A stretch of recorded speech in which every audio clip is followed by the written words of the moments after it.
हमें सारे वेरिएक्स का इंटरकनेक्टिविटी पता होना चाहिए, जैसे आप बोलते हैं linking method, it's very useful क्योंकि उससे अपने को सारे वेरिएक का कनेक्शन पता चलता है, उससे अपना जो नॉलेज है और वो बहुत ज्यादा एनहांस होता है, इससे ज्यादा कंसेप्चुअल क्लैरिटी बनती है। हम अगर पढ़ना है कि कहाँ हमें सूट इंस्टीट्यूट करनी है तो सूट का नेचर हम पढ़ लें कि हमें किस टाइप का सूट लेके आना है, तो ऐसे करके हम उसको कॉन्ट्रैक्ट लॉ से कनेक्ट कर सकते हैं।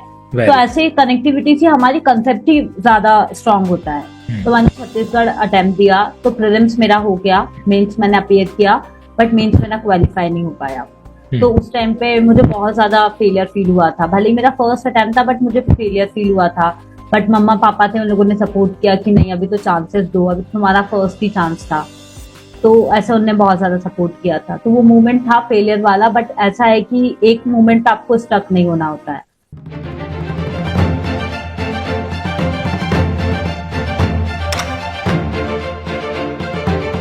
हेलो नमस्कार, मैं हूं तंसुक पालीवाल और लिंकिंग लॉस प्लेटफॉर्म पर आप सभी का स्वागत एंड एनर्जेटिक वेलकम। आज मेरे साथ में एक शख्सियत को मैं लेकर आया हूं जिन्होंने अपनी लाइफ में ठोकरें खाई। स्ट्रेट फॉरवर्ड आपको सारी बातें आज के सेशन में मिलेगा। ठोकरें खाने के बाद में भी गिरना या संभलना, और संभलने के बाद वापस चलना और दौड़ लगाना और दौड़ के मंजिल को हासिल करना, ऐसे कई चीजें आपको जो है आज के सेशन में सुनने को मिलने वाली है। और मैं आपको बताना चाहता हूं रियलिस्टिक जो एस्पेक्ट होता है ना, उसको जरूर ऑब्जर्व करना।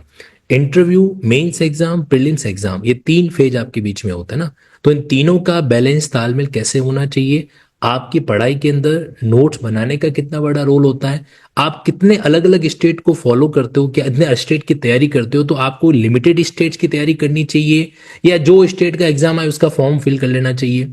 अगर जुडिशरी की तैयारी से पहले मान लीजिए कोई दूसरा वैकेंसी आ जाता है, जेएलओ का आ गया, एपीओ का आ गया, तो क्या वो दूसरी वाली वैकेंसी के लिए अपियर होना चाहिए, नहीं होना चाहिए?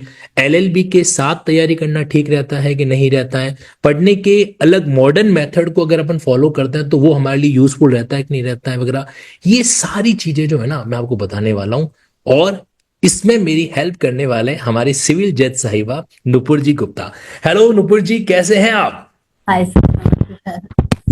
एकदम बढ़िया। सर चेहरे की मुस्कुराहट बता रही है कि हार्ट का दर्द अब धीरे धीरे कम हो गया है। Can I say that?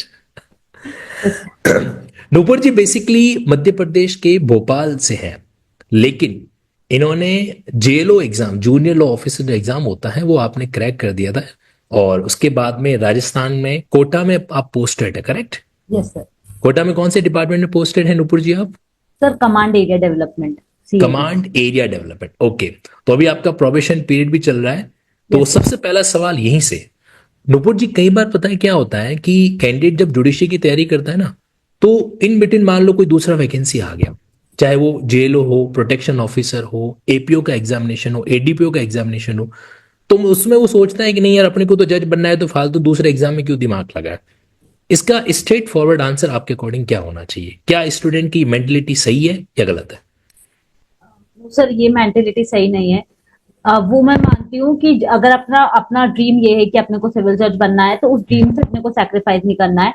But अपने पास अगर अपॉर्चुनिटीज है तो अपने को अपॉर्चुनिटीज को भी नहीं छोड़ना है, क्योंकि जैसे कि जेएलओ का एग्जाम था, इसमें सिलेबस भी सेम था जुडिशरी जैसा, और उसके बाद आपका वर्क भी लीगल नेचर का ही रहेगा, आपको ओपिनियन देना रहेगा, तो उससे आप और ज्यादा फेमिलियर होगे, आपको प्रैक्टिकल नॉलेज मिलेगा, तो वो आपको कहीं ना कहीं आपके नॉलेज इंक्रीमेंट में, और आपको अपॉर्चुनिटी अच्छी मिली है तो मिस नहीं करना चाहिए। इसलिए मुझे जब अपॉर्चुनिटी मिली तो आई गेव दिस एग्जाम, और फिर मैंने उसमें भी अपना दिया अपना 100%। इवन दो उसमें हिंदी एंड इंग्लिश था, बट मुझे वो लग रहा था कि नहीं हो पाएगा, बट आई ट्राइड कि एक बार कोशिश करके देखती हूँ। एग्जैक्टली। और इसमें 2 बातें और भी ऐड कर सकते हैं नुपुर जी, कि कहीं कहीं एक मेंटल सेटिस्फेक्शन रहता है कि चलो भाई जिंदगी में कुछ तो है अपन, यस सर। है ना। नहीं तो क्या होता है कि अपना माइंड बड़ा नेगेटिव सोचता रहेगा, अरे यार इतना टाइम हो गया अभी तक कुछ बने नहीं, है ना। तो वो चीजें हमारी परफॉर्मेंस पे, जुडिशरी की प्रिपरेशन परफॉर्मेंस पर भी क्या करती है, इंपैक्ट है जो डालती है। Yes, sir. पहले पॉइंट। और दूसरा पॉइंट कहीं की क्या होता है कि जब आप इस तरह से कोई भी जॉब क्वालिफाई कर जाते हो, तो उसमें आपने जैसा बताया कि सिलेबस सिमिलर होना चाहिए, इसका हमें जरूर ध्यान रखना चाहिए। यूं नहीं कि अब आरजेएस की तैयारी करें और साथ साथ आरएस की भी तैयारी करने लग जाएंगे, सिविल सर्विस में चले जाएंगे कि भाई एसएससी का एग्जाम आ गया, टीचर का एग्जाम आ गया, उसका फाइटिंग करने लगेंगे, वो नहीं होना चाहिए, करेक्ट? Yes sir. मतलब आप दूसरे एग्जाम की तैयारी कर सकते हैं लेकिन आपके वो सिमिलरिटी बैकग्राउंड के अंदर हो। यस ये मैं कह सकते हैं ना नूपुर जी? Yes sir. क्योंकि आपने खुद ने इस चीज को बकायदा पर्सनली फील भी किया। अच्छा, जेलो बनने के बाद भी आपका जो मेन विजन था वो आपने नहीं हटने दिया ना जुडिशरी को लेकर। और जिस तारीख को, यानी कि आज जब हम इस सेशन को रिकॉर्ड कर रहे हैं, तो आपका एक और इंटरव्यू पेंडिंग है मध्य प्रदेश जुडिशरी का, यस करेक्ट? यस तो सर। लेट्स सी उसका भी क्या रहता है, लेकिन ये बात तो तय है कि इन्होंने आरजेएस को क्वालिफाई कर दिया है और अच्छे तरीके से अब अपनी सर्विसेज को स्टार्ट भी करेंगे। लेकिन एक बात मैं आप लोगों को बताना चाहता हूं कि सक्सेस सामने दिखती है बट उसके पीछे हार के तीर भी छुपे हुए होता है। तो नुपुर जी, मैं उस पॉइंट पे आना चाहता हूं, आपने अपनी लाइफ में कभी ऐसे मोमेंट को फील किया है जब आप पूरे डाउन हो चुके थे, कोई रिजल्ट जो बड़ा नकारात्मक रहा आपके पूरे एफर्ट करने के बावजूद भी, ऐसा मोमेंटम रहा था आपकी लाइफ में, यानी कि हार का मोमेंटम? Yes sir. मतलब जैसे मैं ग्रेजुएट 2022 में हुई थी, उसके जस्ट बाद छत्तीसगढ़ की वैकेंसी निकली थी। तो मैंने छत्तीसगढ़ अटेम्प्ट दिया, तो प्रीलिम्स मेरा हो गया, मेंस मैंने अपीयर किया, बट मेंस मेरा क्वालिफाई नहीं हो पाया। तो उस टाइम पे मुझे बहुत ज्यादा फेलियर फील हुआ था। भले ही मेरा फर्स्ट अटेम्प्ट था बट मुझे फेलियर फील हुआ था। बट मम्मा पापा थे, उन लोगों ने सपोर्ट किया कि नहीं, अभी तो चांसेस दो, अभी तो तुम्हारा फर्स्ट ही चांस था। तो ऐसा उनने बहुत ज्यादा सपोर्ट किया था। तो वो मोमेंट था फेलियर वाला, बट ऐसा है कि एक मोमेंट आपको स्टक नहीं होना होता है। ऐसे तो बहुत सारे फेजेस आते हैं लाइफ में, उससे और सीखना होता है कि मुझे और बेटर करना है। तो उससे मैंने यही लेसन लिया कि मेरे अंदर शायद हो सकता है प्रैक्टिकल नॉलेज कम हो, या कोई से ऐसे एरियाज हो जहाँ मुझे और वर्क करने की जरूरत है, लॉस को और अच्छे से समझने की जरूरत है। तो इसलिए फिर मैंने और ज्यादा हार्ड वर्क किया और फिर मैंने अटेम्प्ट दिए राजस्थान मतलब के। अपनी जो वीकनेस है, जो कमियां हैं, उसको ऑब्जर्व करना चाहिए। और मैं क्लास में कई बार कहता भी हूं कि अगर अवॉइडेबल मिस्टेक है तो सफर को छोड़ने का नहीं सोचना है। अवॉइडेबल मिस्टेक है तो उनको ठीक करके अपन को आगे मूव ऑन करना है। तो जो शख्सियत अभी आपको दिखाई दे रहा है, जिनके नाम के आगे सिविल जज का डेजिग्नेशन आपने हासिल कर दिया है, लेकिन इन्होंने भी बहुत सारी फेलियर को फेस किया है। अगर आपकी लाइफ के अंदर कभी कुछ फेलियर आता है ना, तो इस तरीके से रुकना उकने के बारे में सोचना मत, जैसा आपके सामने। वरना नुपुर जी का वर्तमान स्टेटस इनके भूतकाल के साथ में भी जुड़ा हुआ है। अच्छा नुपुर जी, एक बात बताओ। माता पिता का डेफिनेटली एक भावनात्मक, एक इमोशनल सपोर्ट, कहीं कि आपको आशीर्वाद स्वरूप मिला हो रहा है ना? तो पेरेंट्स के प्रति अगर आप एक लाइन कहना चाहें, कुछ एक स्पेशल लाइन, आप समझ रह सकते हैं कि कैमरे में सामने आपके पापा जी आपको देख रहे हैं, सपोज करो इस वीडियो को, तो कोई ऐसी बात जो आप कभी उनके सामने नहीं कह पाए और आज आप कहना चाह रहे हैं, जरूर कहिए एक दो लाइन अपने पापा को एड्रेस करते हुए। मैं बस यही बोलना चाहती हूँ, थैंक यू सो मच। मतलब मेरे मम्मा पापा ने इतना सपोर्ट किया है। मैं मतलब पढ़ाई करते टाइम फ्रस्ट्रेट हो जाती थी, चिल्लाती थी, गुस्सा करती थी, but they always supported me. वो बोलते थे कोई बात नहीं, अभी पढ़ाई कर रही है, अभी स्ट्रेस में होगी, अभी स्ट्रेस में होगी। और हमेशा मेरा सपोर्ट किया है, मतलब बहुत ज्यादा सपोर्ट किया है। तो special thank you to all of them. बिल्कुल। तो नुपुर जी के पापा जी इस वीडियो को देख रहे हैं। मैं आपको कहना चाहता हूँ, हो सकता है शायद शब्दों को इतना अभिव्यक्ति नहीं कर पाए, लेकिन इनके मन में आपके प्रति जो प्यार और सम्मान है वो जज्बात ही अलग लेवल का है। नुपुर जी, एक और बात, कंपटीशन का जमाना बदल गया है। अब पहले जैसा कंपटीशन नहीं रहा, अब बहुत ज्यादा टफ हो गया है एक तरीके से। स्टेट जुडिशरी का एग्जाम नेशनल लेवल के एग्जाम की तरह डील होता है यस ना? सर। तो ऐसे केस में हम अगर अपने पढ़ने के मेथड में ट्रेडिशनल मेथड को एक तो फॉलो करते हैं कि सिंपली बेर का लैंग्वेज पढ़ा, 1 2 3 4 5 6 7 ऐसे से चलते चले गए और उसको डील ट्रांसलेट करते हुए समझ लिए। और एक जैसे मान लो कोई यूनिक मेथड, मॉडर्न मेथड होता है, तो मेथड ऑफ टीचिंग मायने रखता है प्रिपरेशन के अंदर, according to you? Yes sir, बहुत ज्यादा मतलब मैटर करता है। क्योंकि अभी मतलब सच में इतना ज्यादा वो कंपटीशन बढ़ गया है कि अपन इतना स्ट्रिक्ट नहीं रह सकते कि अपने को सिर्फ बेयरिक पढ़ना है और उसका हम्म। जो प्रोविजन है वो हम पढ़ के चले जाएं। हम्म। हमें सारे बेयरिक्स का इंटरकनेक्टिविटी पता होना चाहिए, जैसे आप बोलते हैं linking method, it's very useful. क्योंकि उससे अपने को सारे बेयरिक का कनेक्शन पता चलता है, उससे अपना जो नॉलेज है और वो बहुत ज्यादा एनहांस होता है, इससे ज्यादा कंसेप्चुअल क्लैरिटी बनती है। तो मेथड ऑफ टीचिंग तो मतलब अब तो चेंज होना अच्छा, ही इस चाहिए। लिंकिंग मेथड को मैं modern method of learning law कह सकता हूँ? यस सर, श्योर बोल सकते हैं सर। और क्या मैं ये भी कह सकता हूँ कि एक इंसान की प्रिपरेशन के अंदर लिंकिंग लॉ का मेथड जुडिशियल एग्जाम के लिए यूजफुल होता है? यस सर, यूजफुल होता है, मैंने भी कहीं ना कहीं फॉलो किया ही है उसे। आप इस बात को किसी दबाव में तो नहीं कह रहे हो? नो। तो आपने ये लिंकिंग स्टाइल के बारे में, जैसे मान लो कि आपने कई सारी क्लासेस वगैरह के अंदर भी ऑब्जर्व किया होगा, तो अब मैं आपसे एक सवाल ये पूछना चाहता हूँ कि स्पेसिफिकली जैसे मान लो कोई कैंडिडेट सीपीसी पढ़ रहा है, तो आप मुझे बताओ कि आप उस सीपीसी पढ़ने वाले कैंडिडेट को क्या सजेस्ट करोगे, भाई अब देखो यहाँ पे तेरे को कुछ चीजों को ऐसे लिंक करना चाहिए, उस वे में पढ़ना चाहिए जो आपने फॉलो किया, सीपीसी सीआरपीसी जिसके बारे में आप बताना चाहो एक एग्जाम्पल के साथ। ये सर, जैसे कि अगर हम सीपीसी की बात करते हैं तो इट इज प्रोसीजरल लॉ। तो हम्म। जहां पे हमें प्रोसीजर चीजें आती है तो हमें उसको सब्सटैंटिव लॉ से कनेक्ट कर सकते हैं कि हम्म। सब्सटैंटिव लॉ में इसका क्या प्रोविजन जिसके लिए हम ये प्रोसीजर पढ़ रहे हैं, हम्म। तो वो हमारे लिए बेनिफिशियल रहेगा। जैसे हम अगर पढ़ रहे हैं कि कहाँ हमें सूट इंस्टीट्यूट करनी है तो सूट का नेचर हम पढ़ लें कि हमें किस टाइप का सूट लेके आना है, तो ऐसे करके हम उसको कॉन्ट्रैक्ट लॉ से कनेक्ट कर सकते हैं। तो वेरी। ऐसे कनेक्टिविटी से हमारी कंसेप्ट ही ज्यादा स्ट्रांग होता है, क्योंकि हम बेयरली अगर प्रोसीजर पढ़ लेंगे तो हमें समझ में नहीं आएगा कि प्रोसीजर किस चीज पे अप्लाई होगा। बट अगर हमें सब्सटैंटिव लॉ का भी नॉलेज होगा तो और ज्यादा एक ब्रॉड वो चीज एस्पेक्ट हमारे बहुत माइंड में बहुत क्लियर हेल्प है होगा। जो कर पाती, यूजफुल है जो कर यस सर। पाती।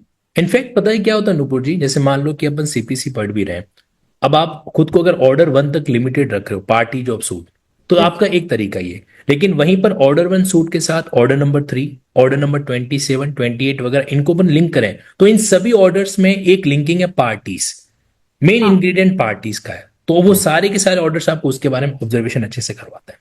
Yes sir. अच्छा एक बात बताइए, आपने एलएलबी की जब आप फोर्थ ईयर में थे, तो आपने प्लान बना लिया था कि आपको जुडिशरी में जाना है, am I correct? Yes sir. Okay, मुझे बताओ एलएलबी फर्स्ट ईयर से सेकंड ईयर से क्या किसी ने रोका था कि आप जुडिशरी की तैयारी नहीं कर सकते? नो पूछने का, बट ये होता है कि किया था उस टाइम पे इतना नॉलेज नहीं होता है। मतलब अपन कॉलेज में जाते हैं तब अपने को इतना पता नहीं होता है कि किस हम्म। फील्ड में अपने को जाना है। बिकॉज मेरे फैमिली में किसी का भी लॉ बैकग्राउंड नहीं है। मैं फर्स्ट हूँ जो लॉ जिसने लॉ परस्यू किया, जिसने सोचा भी कि इसको एलएलबी करना है। तो मेरे पास कोई भी था नहीं सपोर्ट करने के लिए कि क्या तुझे आगे करना है। सो कॉलेज में मैंने एक्सप्लोर किया कि मुझे किस फील्ड में आगे बढ़ना है, तो वहां मैंने जाना। उसके बाद फिर थर्ड फोर्थ ईयर में मैंने फाइनल डिसीजन ले लिया था कि मैं जुडिशरी की प्रिपरेशन करूंगी। Exactly exactly.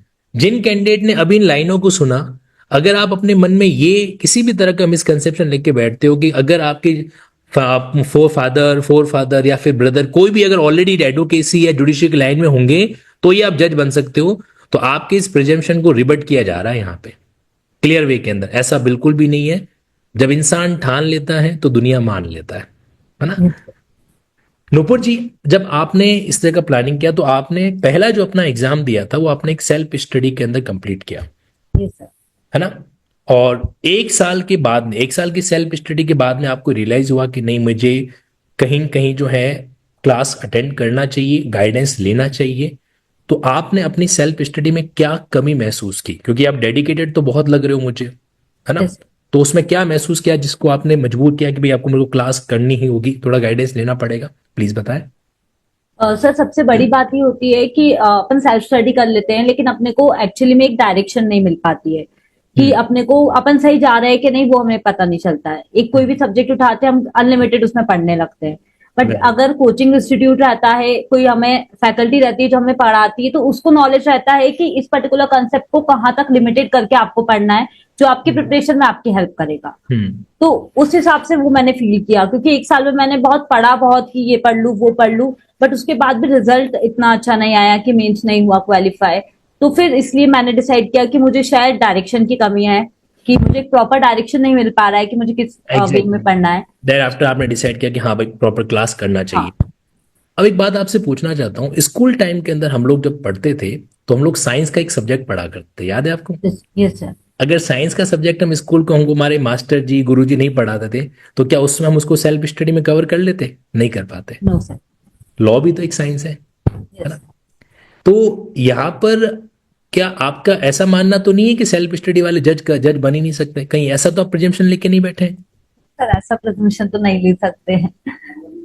बट यस, हाँ, कर तो कॉन्सेप्चुअल सकते क्लैरिटी यहाँ हैं, पर बट होगी। ये है कि अगर अपने को डायरेक्शन चाहिए और अपने को ये चाहिए कि अपन अपने ड्रीम को अच्छे से अचीव कर लें और हम्म। कम टाइम में अचीव कर लें, so it would be better कि कोचिंग इंस्टीट्यूट ले ले, तो उनकी वो मदद हमारे ले लिए लेनी चाहिए बेटर रहता ताकि है। मतलब, और वैसे भी जब सफलता या असफलता हमें गले लगाती है तो दुनिया को थोड़ा ना फर्क पड़ता है इस बात से। Yes sir. दुनिया तो एक ही चीज देखती है कि बंदा या बंदी आर है या पार है है ना? जैसे रिजल्ट पे ही ध्यान देते हैं सब। एग्जैक्टली सब रिजल्ट ही देखते, सब रिजल्ट ही देखते पूरी दुनिया के अंदर। उन्हें रास्ते का तो दर्द पता ही नहीं होता हाँ। है ना? Yes sir. अच्छा एक बात बताओ, नुपुर जी, एक शब्द होता है खुद पे विश्वास करना और एक होता है खुद पे अति विश्वास करना। मैं ऐसा नहीं कहूंगा कि आपने एक साल का सेल्फ स्टडी का डिसीजन लेके अपनी युवा अवस्था का एक साल क्यों खराब किया, लेकिन मन में एक सवाल है, स्टूडेंट के बिहाफ पर आपसे पूछूंगा मैं, कि जब स्टूडेंट ये सोचता है कि मेरी कॉलेज में तो पढ़ाई अच्छी नहीं हुई है, कोई बात नहीं, फिर भी मैं सेल्फ स्टडी से सारा कवरेज कर लूंगा, है ना? तो आपको नहीं लगता कि यहां पे शायद स्टूडेंट विश्वास और अति विश्वास का अंतर भूल जाता है? यस सर, ये तो होता ही है सर, क्योंकि कॉलेज का सिलेबस या फिर जो नॉर्मल अपनी पढ़ाई होती है उससे तो बियॉन्ड ही है जुडिशरी की प्रिपरेशन, क्योंकि यहाँ पे कंपटीशन भी है। हम्म। तो यहाँ पे सिर्फ अगर अपन कभी कभी हो जाते ओवर कॉन्फिडेंस कि हाँ मैं तो सब कर लूंगा, बट वो चीज सही नहीं रहती है सही प्रिपरेशन नहीं के टाइम रहता, पे। Yes sir. क्योंकि युवावस्था का समय वापस कौन लौटा पाएगा, है ना? यस सर, वो तो है ही। आपको भी लगता है कि कहीं की थोड़ा सा आपने भी एक साल पहले डिसीजन लिया होता तो शायद हो सकता है कि मतलब ये जो अपन मीटिंग कर रहे हैं वो कुछ टाइम और पहले करते? यस सर, हो सकता है। Very true. अब यहां पर आपके साथ में दो बातें मैं और कहना चाहता हूं। एलएलबी के साथ स्टूडेंट तैयारी कर सकता है, एग्री कर रहे हो आप? Yes sir. करनी ही चाहिए, हाँ या ना, अगर जुडिशरी टारगेट है तो? तो करनी ही चाहिए ऐसा तो नहीं है कि करनी ही चाहिए, बट ये है कि कर सकता है, क्योंकि हम्म। उससे वो बेटर ही रहेगा उसके लिए। ऐसा तो नहीं है कि जो बाद में प्रिपरेशन करते हैं वो कभी सक्सेसफुल नहीं होते हैं, लेकिन अगर आप साथ में प्रिपरेशन के साथ करोगे तो वो आपके लिए ही हेल्पफुल रहेगा, आपके कॉलेज में भी हेल्पफुल रहेगा, आप कॉलेज के एग्जाम भी अच्छे से क्लियर कर पाओगे, और वो आपको जुडिशरी में भी हेल्पफुल रहेगा अच्छा कि नुपुर आप जी, ग्रेजुएट होते ही अटेम्प्ट दे पाओगे जुडिशरी एग्जैक्टली का। exactly. एक मैं आपसे नेगेटिव क्वेश्चन पूछ रहा हूं। सपोज करो कि अगर आपका सिलेक्शन नहीं होता, सपोज, यस सर। लोग हमेशा सपोज करता है सिलेक्शन हो जाता तो क्या करता, लेकिन मैं उल्टा पूछ रहा हूं। सपोज करो आपका सिलेक्शन नहीं होता, तो ये जितनी भी आपने पढ़ाई लिखाई की है, ये कानून की बड़ी बड़ी पोथियां पढ़ी हैं, तो आपको लगता है कि आपकी लाइफ में काम आता थी किसी भी वे में, एडवोकेसी या किसी भी सेंस में, जो जुडिशरी का अपन ने लेवल अचीव किया? ये सब काम आता ही है, क्योंकि जो भी हम सीखते हैं, जो भी हम पढ़ते हैं, वो कहीं ना कहीं तो हमारे काम में आता ही है, इन वन वे और दी अनादर। अगर मैं अभी जज नहीं बनी होती तो शायद कुछ और मैं ट्राई करती, तो कहीं ना कहीं से तो वो जो मेरा लॉ का नॉलेज है वो वेस्ट तो कभी में नहीं जाता है। Exactly exactly. ये बात मैंने इनसे इंटेंशनली बुलवाई है, इसलिए बुलवाई है कि आप में से जो भी कैंडिडेट, अगर आपने अटेम्प्ट दिया है, किसी कारण से आप एग्जाम को गो थ्रू नहीं कर पाए हो, आप क्वालिफाई नहीं कर पाए हो, तो मन में इस बात का कोई टीस मत बांधना। सीखा हुआ चीज हमेशा काम आता है, और जुडिशरी के लेवल का अगर हम लोगों ने नॉलेज लिया है और एक सरकारी थप्पा नहीं लगा है तो घबराना नहीं है। कहीं कि हम उसको वकालत में, एडवोकेसी के अंदर, या किसी न किसी और वे के अंदर, कंटेंट राइटिंग, या मान लो टीचिंग प्रोफेशन के अंदर भी कहेंगे तो इसको इस्तेमाल कर ही सकते यस हैं, सर, यूटिलाइज कर सकते हैं। है ना? Exactly exactly. अच्छा एक बात और बताइए यहाँ पे कि आपने अलग अलग स्टेट के मेंस एग्जाम भी फाइट किए। Yes sir. आपने मध्य प्रदेश का भी किया, छत्तीसगढ़ का भी किया, राजस्थान का भी किया। Yes sir. तो ये तीन स्टेट आप टारगेट लेके चल रहे थे। एक एक स्टूडेंट को कितने स्टेट को टारगेट करना चाहिए? सर, जो टारगेट होता है स्टेट का वो ऐसे नहीं होता, वो ऐसे होता है कि सिमिलैरिटी ऑफ सिलेबस, और हमें ये देखना चाहिए कि मतलब उन स्टेट्स का पैटर्न क्या है। जैसे कि हम एमपी की बात करते हैं, एमपी, राजस्थान, छत्तीसगढ़, तीनों का पैटर्न ऐसा है कि बेयरिंग पे ज्यादा फोकस रहता है, रादर देन द कंसेप्ट, और जैसे प्रैक्टिकल क्वेश्चंस नहीं पूछते जैसे हरियाणा, दिल्ली में होता है। तो इसीलिए स्टूडेंट को जब फोकस करना चाहिए कि उसको किस स्टेट के लिए अपेयर होना है, उसको ये देखना चाहिए कि सिलेबस या फिर जो पूरा ओवरऑल पेपर का पैटर्न है वो किस हिसाब से है। जैसे एमपी, राजस्थान और छत्तीसगढ़ का पैटर्न सेम जाता है, दिल्ली, हरियाणा, यूपी का पैटर्न सेम जाता है। सो इस हिसाब से उसको टारगेट करना मतलब चाहिए। सिलेबस लिंकिंग होनी चाहिए। यस सर, वही। कैन आई से दैट कि यस सर।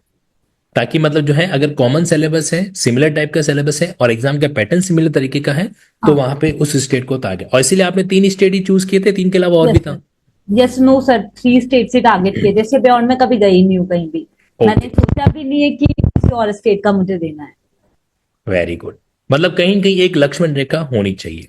यस। अच्छा एक सवाल, ऑथर्स की बुक्स, जनरली स्टूडेंट के माइंड में रहता है कि भाई हम बेरेक के बियॉन्ड जाके अलग अलग ऑथर्स की बुक्स पढ़ें, तो एग्जाम पर्सपेक्टिव से आप मुझे, मैं आपसे एक आंसर चाहता हूं, आपका क्या व्यू है कि ऑथर्स की बुक्स को हमें उस समय तवज्जो देनी चाहिए तो किस हद तक देनी चाहिए according to you? Sir books जो होती है वो रेलेवेंट तो होती है, बट ऐसा नहीं है कि हम सारी चीजें बुक से पढ़ सकते हैं, हम्म। क्योंकि हमें स्कॉलर नहीं बनना है।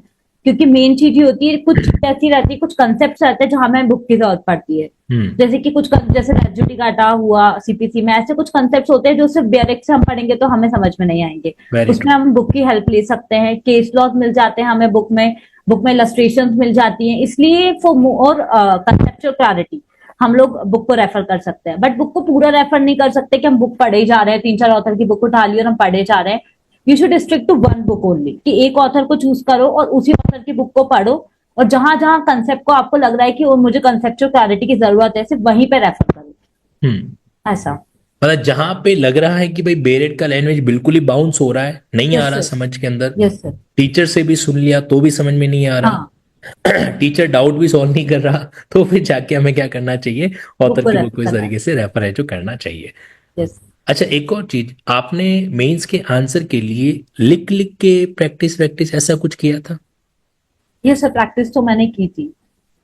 प्रैक्टिस आपने अप्लाई किया था, यस सर। और आप सजेस्ट भी करते हैं कि हाँ भाई एक दो बार तो अपन को लिख के डील करना ही चाहिए। यस सर, वो क्योंकि सही रहता है, उससे टाइम का भी पता चलता है कि कितने टाइम में अपन लिख पा रहे हैं। क्योंकि जो मेन कंपटीशन होता है वो टाइम का ही रहता है।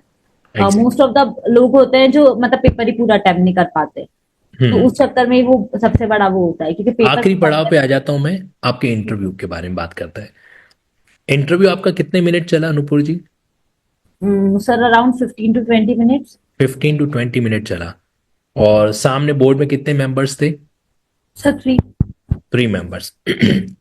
अब क्या क्या सवाल, मतलब शुरुआत किस तरीके से हुई, स्टार्टिंग थोड़ा मेरे को एकदम इमेजिन करके बताना कि एग्जैक्टली आप एंटर कर रहे हो तो क्या माहौल था, फिर किस तरीके से उसको रिलैक्स किया गया, एग्जैक्ट पूरा पूरा डिटेल में बताना। हमारे पास फुल टाइम है, प्लीज। सर मतलब हम लोग मॉर्निंग से वेट किया था, हम लोग अकेडमी में ही थे। उसके बाद जब मेरा टर्न आया, बाहर भी बहुत पीसफुल इन्वा, मतलब वहां पे सब लोग रिलैक्स करने के लिए थे, काम करने के लिए, कि आराम से जाओ। जैसे ही मैं गई वहां पे रूम में, तो 2 लेडी थे जजेस में, हाई कोर्ट की 2 जजेस थे और एक इसको मतलब प्रोफेसर होंगी। तो उन तीनों ने अच्छे से बात की। उन लोगों ने मतलब उन लोगों ने हिंदी और इंग्लिश दोनों लैंग्वेज यूज की थी। तो मैंने ग्रीट किया उन्हें, गुड आफ्टरनून करके उन्हें रिप्लाई दिया। देन उन्होंने सबसे पहले तो मुझे ये क्वेश्चन पूछा कि आपके 12th में इतने हाई परसेंटेज आए थे, 94, क्योंकि उन लोगों के पास मार्कशीट्स थी। तो उन्होंने बोला कि 94 परसेंटेज आए आपके, कौन सा सब्जेक्ट आपको, मतलब कौन से सब्जेक्ट में सबसे ज्यादा मार्क्स आए? सो मैंने बोला मैथ्स में आए थे। तो उन्होंने फिर मैथ्स का पूछा कि who is the father of maths, तो ऐसे उन्होंने स्टार्ट किया। देन वो थोड़ा सा न्यूज पे चले गए कि न्यूज़पेपर पढ़ते हो क्या, आज का न्यूज़पेपर पढ़ा। उसमें पीएम कहाँ विजिट कर रहे हैं, इस टाइप की न्यूज आ रही थी उस टाइम पे, तो उनने वैसा पूछा। थोड़ा G20 के बारे में, इंटरनेशनल जो हो रहा है थोड़ा बहुत वो पूछा। देन सुप्रीम कोर्ट की जजमेंट्स के बारे में पूछा, कि जो अभी प्रोस्टिट्यूट से रिलेटेड जजमेंट आई थी, पॉक्सो से रिलेटेड जजमेंट आई थी, तो उन सब के बारे में थोड़ा बहुत उन्होंने पूछा, तो वो मैंने बताया। उसके बाद फिर वो जुवेनाइल जस्टिस एक्ट पे आ गए, थोड़ा सा उससे क्वेश्चन पूछे। देन देन कॉन्ट्रैक्ट लॉ से 1-2 क्वेश्चन हुए थे। कॉन्स्टिट्यूशन से हुए थे क्वेश्चंस, प्रियम्बल को लेकर पूछा था कॉन्स्टिट्यूशन से क्वेश्चन। देन उनने एंड में पूछा राजस्थान के बारे में, कि राजस्थान के कल्चर के बारे में थोड़ा बताइए, हम्म। जौहर प्रथा के बारे में थोड़ा बताइए। हम्म। अ, इस तरह तो से मिला जुला रहा आपका। हाँ। तो जब आपके सामने पहला सवाल आया कि आपके 12th में या 10th में, सॉरी, 94 परसेंटेज आ रखे हैं, तो यस। आपके मन में ये नहीं आया क्यों आए मेरे 94, नहीं आते तो सवाल ही नहीं पूछते? ऐसा तो नहीं था? सर नो सर, ऐसा तो नहीं था। मतलब कुल मिला के जो डॉक्यूमेंट उनके सामने होते हैं और डॉक्यूमेंट में कुछ भी उनको एक्स्ट्रा ऑर्डिनरी दिखता है, हाँ, तो तो वो उसमें उससे क्वेश्चन क्योंकि पूछते हैं। ऑब्वियस सी बात है 94 एक्स्ट्रा ऑर्डिनरी है ना? Yes sir. हाँ, कई कैंडिडेट्स के तो 10th के और 12th के दोनों के मिला दो तो भी 94 नहीं होंगे। तो यहाँ पर जो है वो एक अपने आप एक्स्ट्रा ऑर्डिनरी, जहां कहीं पे फिगर दिखेगा वहां से वो क्वेश्चन जो आपसे पूछेंगे पूछेंगे। Yes sir. ओके। तो ये जनरली मतलब क्वेश्चन रहा, रैपिड फायर टाइप का सीन रहा था, बैक टू बैक ऐसे करके, या यस सर, एकदम बैक टू रिलैक्स बैक करा ही रहे थे रहते। कि डोंट वरी बेटा, रिलैक्स हो जाओ, आराम से बोलो, ऐसा कुछ थोड़ा कराया गया था, आपको लिबर्टी दी गई थी? ये सर वो क्वेश्चंस पूछ रहे थे, जैसे कि मैं कहीं स्टक हो जा रही हूँ, मुझे नहीं हम्म। आ रहा है, तो मैंने पूछा कि मैं टाइम ले लूं, तो उन्होंने बोला हाँ आराम से टाइम लो, कोई जल्दी नहीं है। मतलब बहुत कामली उन लोगों ने डील किया, बहुत कामली वो लोग बैठे हुए थे। हम्म। और वो लोग मतलब हिंदी लैंग्वेज का यूज कर रहे थे, ऐसा भी नहीं है कि वो इंग्लिश में आंसर आपसे वेरी ट्रू। एक्सपेक्ट कर रहे हो, हम्म। ऐसा भी नहीं था। ओके। तो ओवरऑल कुल मिला के आपका इंटरव्यू बड़ा एकदम काम तरीके से जो डील किया गया। यस वो स्टूडेंट को कभी इंटरव्यू से इतना पैनिक लेने की जरूरत नहीं है। Can I say that? Yes sir, yes sir, इतना पैनिक लेने की जरूरत नहीं। मैं भी बहुत पैनिक हो रही थी, बट मैं जब अंदर गई तो मुझे इतना ऐसा लगा कि मैं तो उनसे बात कर रही जिन्हें मैं बहुत टाइम से जानती हूँ। मतलब वो लोग ऐसे बात कर रहे थे, बहुत रिलैक्स होके, लग भी रहा था कि दे आर जजेस। वो दैट्स लोग इतना कामली मतलब बात कर रहे थे। That's really amazing. आखिर में मैं जरूर चाहूंगा कि आप अपने उन लोगों को जरूर, अगर आप जिनका जिक्र करना चाहे, किसी भी मित्र का, दोस्त का, क्या आप ग्रुप डिस्कशन वगैरह चीजों में बिलीव करते थे क्या? कि भाई कोई भी लॉ का टॉपिक है तो कभी वीकली हल्का सा डिस्कशन हो जाए, उसका कुछ पॉजिटिविटी बाहर आता है क्या? उसके बारे में बताइए। ये आखिरी सवाल आज के सेशन का। सर, ग्रुप स्टडी में तो मैं नहीं करती, बट ऐसा है कि डिस्कशन हम कर सकते हैं फ्रेंड से। हम्म। जैसे हमने कोई केस वगैरह पढ़ा, हम उससे वो डिस्कस कर लें। कुछ रीसेंट चल रहा है तो हम वो डिस्कस कर सकते हैं कि ये रीसेंट चल रहा है। केस लॉ से याद आया, केस लॉ की कहानी आप ज्यादा देखा करते थे क्या? यस सर, केस लॉ की कहानी आपकी देखी है सर मैंने। तो वो तरीका ठीक था, मतलब कैंडिडेट को उससे यस केस सर, लॉ एकदम वो माइंड में बेस्ट सेट हो होता है। जाए। मतलब अगर एक केस लॉ के बारे में आपको अच्छे से जानना है, तो हम्म। आप अच्छे से उसको सुनो, तो उससे वो केस लॉ आपका बहुत अच्छे से याद हो जाता है। आपको फिर हम्म। केस लॉ का नाम भी याद करने की जरूरत नहीं है। वो आपको मतलब अपने आप आपके माइंड में वो सेट हो जाता आपका एलएलबी 2022 में हुआ, राइट? है। Yes sir. और मैं कह सकता हूँ आप 2022 से लिंकिंग लॉ को कहीं कहीं झेल रहे हो। Can I say that? Yes sir, follow मैं कर रही हूँ यूट्यूब पे, तो मैं आपको फॉलो करती थी। कंप्लीटली। Yes sir. देखो आज कहीं कहीं मैं सबके बिहाफ पर नुपुर जी थैंक यू भी कहता हूँ। आप देख क्लासेस देखते थे, स्टूडेंट, वो सब अलग बात है, बट अभी तो आप हो जज साहिबा, और जज साहिबा को लिंकिंग टीम की तरफ से स्पेशल नमस्कार तो हमेशा रहेगा। साथ ही साथ थैंक यू मैं इसलिए भी कहूंगा यहाँ पे नुपुर जी, क्योंकि एक इंसान जब किसी सीढ़ी पे चढ़ जाता है और वो अपना अनुभव, अपना दर्द, अपने सफर, अपनी प्रिपरेशन के बारे में बताता है कि पिछली सीढ़ी से वो कैसे चढ़ा, तो वो कहीं कहीं पीछे आने वालों के लिए क्या करता है, एक मार्गदर्शक का काम करता है। तो आज इस वीडियो के अंदर एंड में इतना ही कहूंगा कि यू आर अ गाइड। आपका ये वीडियो बहुत सारे कैंडिडेट देखेंगे, और आप सब लोगों से भी कहना चाहता हूं मैं कि नुपुर जी की बातों से अगर आप 1% भी कुछ बात को अपनी लाइफ में अप्लाई कर पाते हैं ना, तो जरूर फॉलो कीजिएगा। क्योंकि हार के समुद्र में तैरने वाला ही जीत के किनारे को पा जाता है ना? और आपने नुपुर जी इस बात को भी मत जस्टिफाई कर दिया, जो क्लास में कहते रहते हैं, रुके ही न तू, झुके ही न तू, चला चले अतीत के प्रमाण से भविष्य के निर्माण तक। तो आपने आप भविष्य का निर्माण तो कर ही लिया है। हालांकि यहाँ पर राजस्थानी होने के नाते मेरा एक सेल्फिश इंटरेस्ट है कि आप राजस्थान छोड़ के ना जाए। एमपी का इंटरव्यू पता नहीं किस तरीके से होगा, कब होगा, क्योंकि अभी वहां पे मामला मजदार का चल रहा है। But yes, you deserve many things, और ईश्वर से प्रार्थना है ये सफर रुकना नहीं चाहिए। हाईकोर्ट का जज बनना भी एक मुकाम अगला बना ही दीजिए, यस सर। है ना?